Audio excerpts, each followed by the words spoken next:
Excuse me, my soundboard decided to shut off right before we went streaming. So we are live now in the Inside Berm podcast weekly here on every Wednesday at noon Central Time, 1 o'clock Eastern Time, 11 o'clock Mountain Time, 10 o'clock Pacific Time. Thank you, Justin. That was done by Mr. Landon Bumgarner. Thank you, Landon.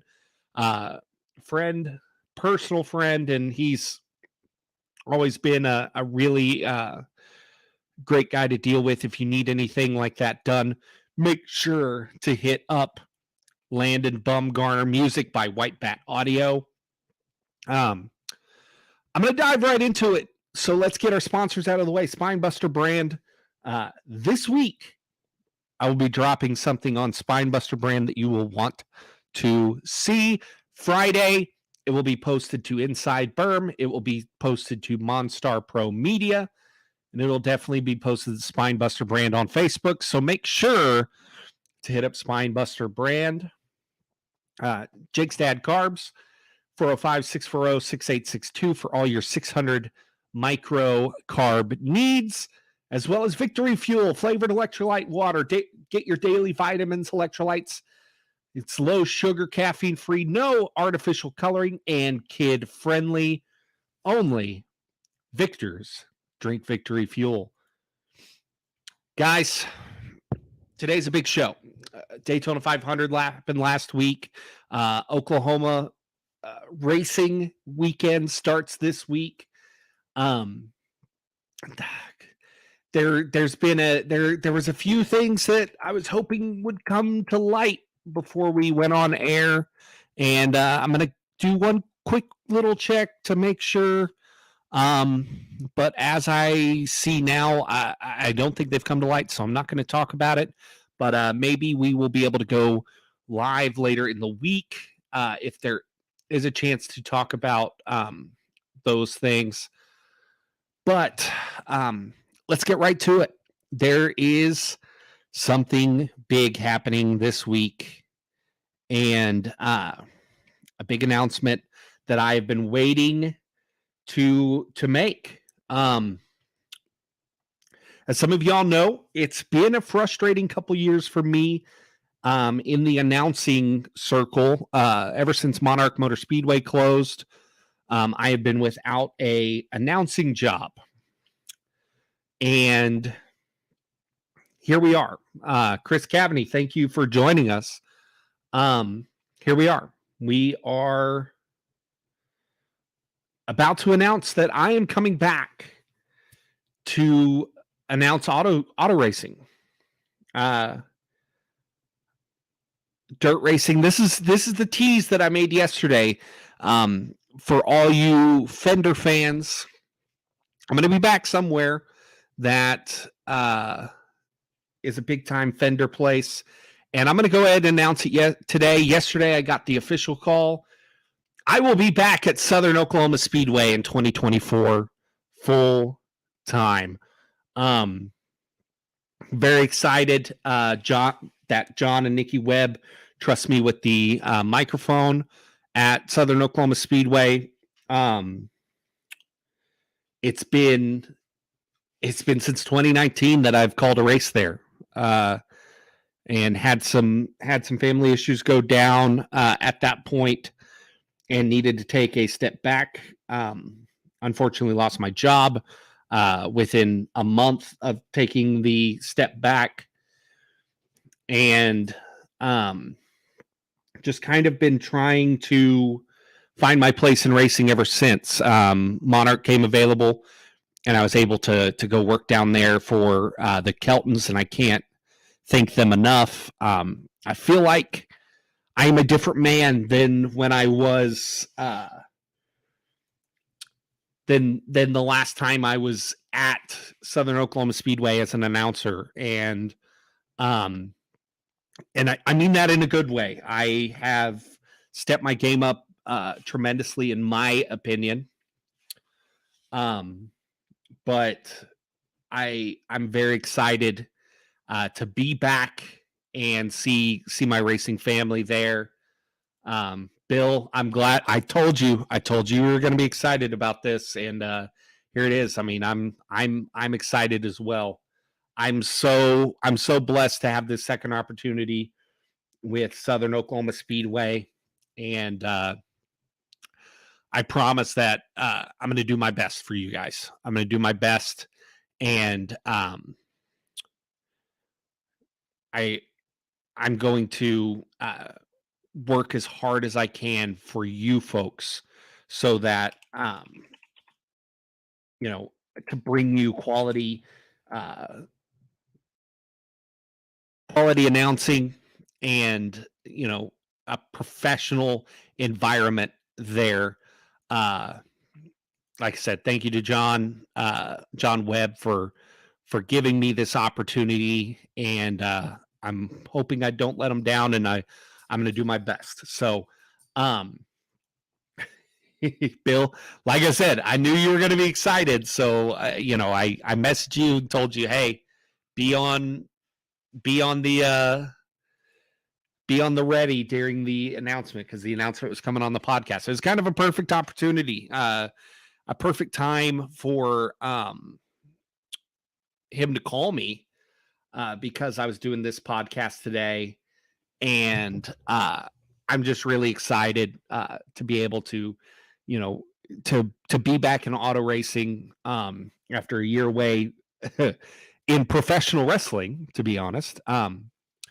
But Tyler, you did not miss it. You may have just missed it, but there you go. I'm back at Southern Oklahoma Speedway full time in 2024. I'll be working with John and Nikki Webb, and of course, Toby, who is one of their announcers there. I do believe the other announcer is stepping back due to a personal matter, and I don't want to disclose his information. Just know that he's in my thoughts and prayers with everything that's going on over there. Thanks, cuz I'm really excited. Thank you, baby, for being on here. That is my lovely wife. And if you see that picture, that is my daughter with her as well in there. But man, let's talk some racing. Enough of me getting all excited and, talking about what I'm doing in 2024. I'll be talking about that a lot this year. There will be a lot of talk about these modifieds up here, a little bit of sprint cars. But, I'm going to do my best to cover racing in its entirety going forth. Some of the weekends that I'm going to be there multiple days, there might be some opportunity to do some of these pre-race shows like I was doing at Monarch Motor Speedway. That was one of my favorite things, was we called it race day in Texas, probably be race day in Oklahoma, inside Berm, something inside Berm live, maybe. We'll figure it out, but I will be doing a little bit of that. Maybe some travel videos, things like that, but I'm very pumped. Let's talk about, real briefly, the Daytona 500. And I am here for mostly dirt racing, but let me be completely honest with you. I'm back into NASCAR. It's been a long time since I've really followed NASCAR fully, but I was all in, baby. Hey, Tyler, we'll figure a day out where I can come race with you. We'll figure that out. But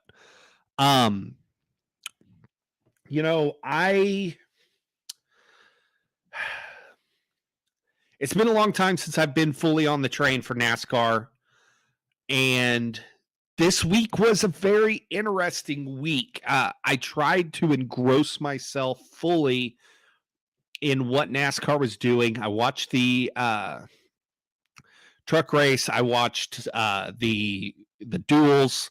I did not catch the Xfinity race because Monday I was exhausted and decided to skip it, but it looked like more of the same. And this is what I was going to get to, Tyler. The 500 was a good race. It was clean. For racing people, it was a good race. For people who are casual viewers that are coming in and just wanting to see action, I don't know if it sets that bar. It's really, really hard for me because, excuse me, it's really hard for me because I love speedway racing. I love super speedway racing. I love the draft. And for a guy that is a race fan, it is a hold your breath kind of race because, things can happen at any point. And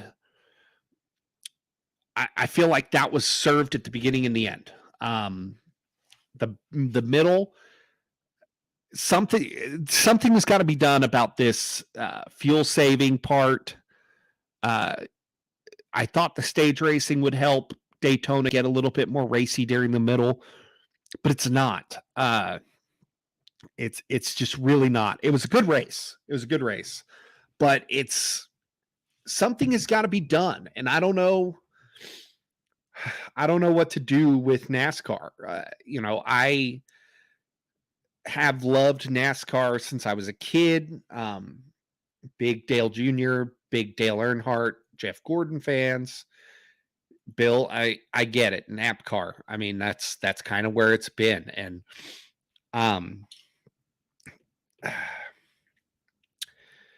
the best thing about this is that there is the side-by-side racing. There was a lot of lead changes. And, that's the best part about super speedway racing. But something's got to be done to bring in these casual fans and not bore them right away. And I can see why the sport doesn't grow is because we have sanitized personalities to begin with. We have sometimes some really boring racing. And unfortunately, what casual viewers want to see is, number one, the wrecks, but I feel like we could make them stay with close racing. And so if we could somehow get the weekly racing, not just these plate tracks to be a little bit closer competition, then we might be able to salvage something here and we might be able to make something happen. But something's got to change. And right now, NASCAR could use, and I'm not saying that they need to rig the sport or, anything. They need to use the personalities of professional wrestling. They need to lean into the fact that these guys are not sanitized human beings and have personalities. One of the only guys in the sport right now that is not a sanitized, dry personality is Ross Chastain. And if we had more drivers like Ross Chastain in the pit area, in at the track, oh brother, it would be great. You need to add some drama to this. You need to have these guys be able to speak their minds, number one. Now, I'm not talking about them, going all out and saying that they're going to whip each other's asses or, whatever. But we have got to have more personality. And it feels like everything's just so sanitized anymore. And I'm not really excited about it. And I'm interested to see how the cars perform at the next few races, how some of these guys are able to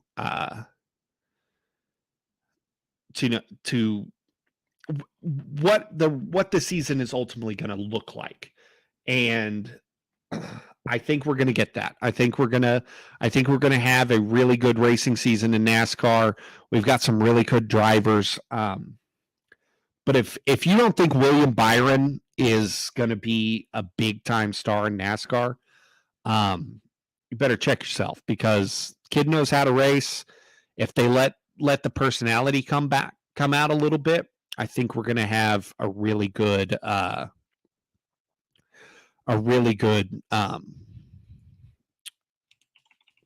driver there. Like I said, I think right now, besides a few guys like Ross Chastain and a little bit of Ty Gibbs, we're not really seeing a whole lot that really is going to propel this sport to new audiences. So let's get off the asphalt talk. I love talking about racing. NASCAR, I love NASCAR. I mean, I've got a Dale Jr. diecast sitting right here. I'm in Dale Jr. stuff right now. I found I bought this hat whenever I was like 11 or 12. I've still got it. It's one of my best fitting hats. I love this hat. But let's talk about sprint car racing. Let's talk about some dirt racing here. High Limit Series going to be back tomorrow night in Georgia, the Golden Isles Speedway. And then Saturday at Golden Isles, interesting breakup there. And then the season really starts April 9th. I'm excited to see, what is going to happen with these races. Last week we had two really good races with the High Limit Sprint Car Series, and you're going to see a lot of them in Oklahoma this year, including at Southern Oklahoma Speedway. I'm very excited to see those cars rip around that almost half-mile track there in Ardmore. But it's going to be an interesting year for them. The World of Outlaws come back, I believe. What is it, this week? This next week? No, 2 weeks from now. Sorry, Sunday, March 3rd and 4th, and then their season kind of starts taking off from there. They go to Kennedale, they go to Cotton Bowl, Big O, and Ennis, Texas. Then they're at Lawton, Thunderbird, 81. So it's going to take off real big, and then we're going to be right in the thick of it all for the World of Outlaws. The World of Outlaws late models, they are off until the 15th. They haven't officially started their schedule, but I know that they have been racing. There's been a lot of late model racing going on. Let me pull up that Lucas Oil late model schedule real quick. This is where I falter, and I need to know. I need to be better about remembering when these races are going on. But they're in the middle of a big run there at Golden Isles Speedway in Georgia, and they're racing next the 23rd, it looks like. But man, it's amazing that this season for them has already been going, they've already have so many points on the board. But I'll admit I've become as probably one of Ricky Thornton Jr.'s biggest fans. I think this guy could be one of the biggest racers in all of auto racing. I think he can wheel pretty much anything out there. And I think he's one of those future pillars of this sport. I think that we're going to see a lot of good things coming from RTJ going forth. Hudson O'Neal, of course, always good. Jonathan Davenport, Devin Moran, all these guys. I need to tune in more. That's all it is. I need to tune in more. Tyler's a big Hudson O'Neal fan. Yeah, he's great, man. I'm very, like I said, I have got to do a better job of being on the ball about watching these races. I know that they're all on Flow Racing. RTJ, he's going to be the GOAT. I really feel that way. I think he can. I think he can. I mean, obviously, he's proven he can wheel a sprint car, or not sprint car, a late model and a modified to the best. You know, to being one of the best guys out there. He can wheel a micro sprint. He can wheel a midget. I would love to see him in a 410 sprint car and see what he can do in that. I think he's just one of those guys that adapts so well to whatever he's in, that he doesn't take very long to, really get that thing going. And that's a great part of a great racer. And I think RTJ is just going to be one of those guys to watch. I would not be surprised. I don't think he wants to go in this direction, but I would not be surprised if he doesn't get a NASCAR shot. I kind of hope not. Because I don't want to see him leave the dirt. I really don't. I don't like it whenever our good drivers are plucked and brought over to NASCAR, but it only helps our sport too. It gets people back into watching dirt racing and all of that. This week, let's cut back. This week, Oklahoma racing kind of sets off this week. Red Dirt Raceway is the first track to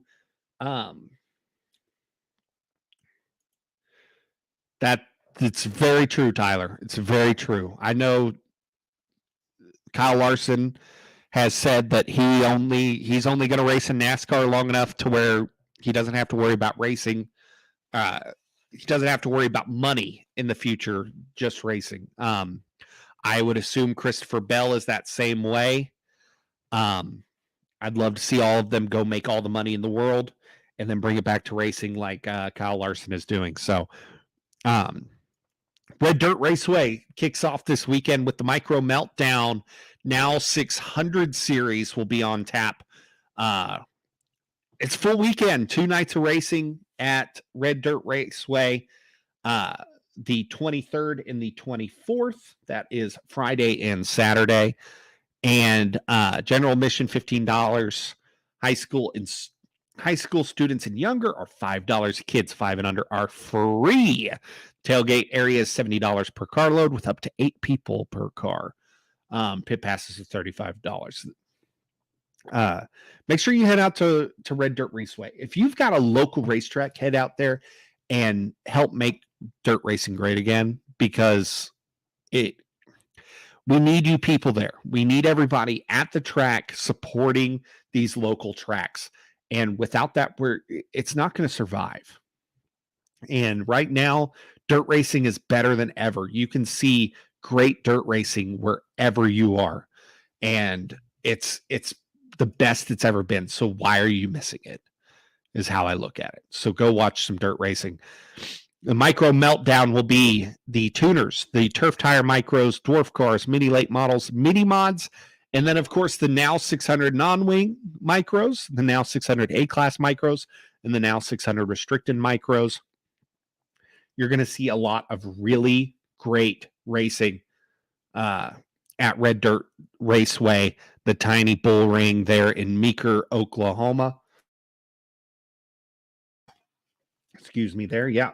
The prices for admission, that's what Red Dirt honestly does the best. And it's awesome to see that. I love when a track gets it, when they understand, what's going to get people in seats. And right now, more than ever, it needs to be cheap. It needs to, and I'm not saying price yourself out of making a profit, but it's got to be cheap on the cheaper end. And there's just not enough. The economy is not good enough to be pricing your own fans out the door. And so I'm excited to see that their prices are that low. I will definitely be going to some events out there at Red Dirt Raceway this year. But really, when we get started in Oklahoma, is going to be that first week in March. Port City opens that weekend. I believe I-44 opens up that weekend. Of course, Southern Oklahoma Speedway. It really just kicks off everything next week. But man, it's going to be such an exciting year for Oklahoma racing. And right now, we're just kind of in that sitting point where everything's about to kick off, but we just got to make it there. And I'm excited. I'm excited for this whole season because there's going to be a lot of really good racing going on here in Oklahoma, in Texas, in Kansas. Support your local dirt track. Support your local asphalt track. If you've got an asphalt track near, support it. Make sure that these tracks don't go the way of Devil's Bowl and the fairgrounds and all of those, because if you don't support them now, you're not going to be able to support them in the future because they'll be closed. And I don't want to see these places close. So let's support our tracks while we still can, and make sure that all these people, number one, get to keep their jobs, get to keep their livelihoods, and we have a place to race and a place to enjoy. So we're gonna start wrapping this episode up. Like I said, once race season really gets into swing, we'll be talking for an hour at least every week. But right now, there's just not a whole lot to talk about. What there is to talk about is how you can support the podcast. Of course, supporting our sponsors helps support our podcast, but there is a more direct way to support the Inside Berm and help me make this the greatest it can be. Help me give back to racing. And that's through our Patreon. I will include the Patreon link in the chat. And we will be, yes, Enid Raceway. Support Enid Raceway as well. I just put the Patreon link in the chat. And make sure to help out if you can. Patreon is a monthly way to support racing, support this podcast. And what's going to happen is I'm going to be posting a lot of YouTube content whenever I go to races. If you do the basic $5 a month plan, you will get to see those videos at least 24 hours early, maybe even 48 hours early from everyone else. If you decide you want to bump that up, you want to do $10 a month, you're going to get a bonus episode every month on something fun that I will let y'all help me decide on. You get the early access to the YouTube, plus you're going to get a shout out on each podcast. I will list off every single Patreon member that's a $10 a month higher Patreon. And then if you really want to help out, you're going to be in the crew chief category. You're going to get everything that I just said that you would get in that Pit Reporter $10 a month category, but you're also going to get a VIP sticker each month. It's going to be a different race car. It's going to be a different design. I've got a lot of really cool designs I've worked up, and you're going to want some of these stickers. They're going to be about the size of a contingency decal that would go on your race car. I'm really excited for what we're going to be doing over here at the Inside Berm. And guys, that's all I've got for today. I hope everyone has a wonderful wonderful day and a great week and a great weekend. And if you haven't finished your race car up, you got about a week to do it. Got about a week to get that thing done. And let's end this podcast on that wonderful intro that Landon Bumgarner gave to us. Let's close it out. Guys, I love you guys. We'll see you later.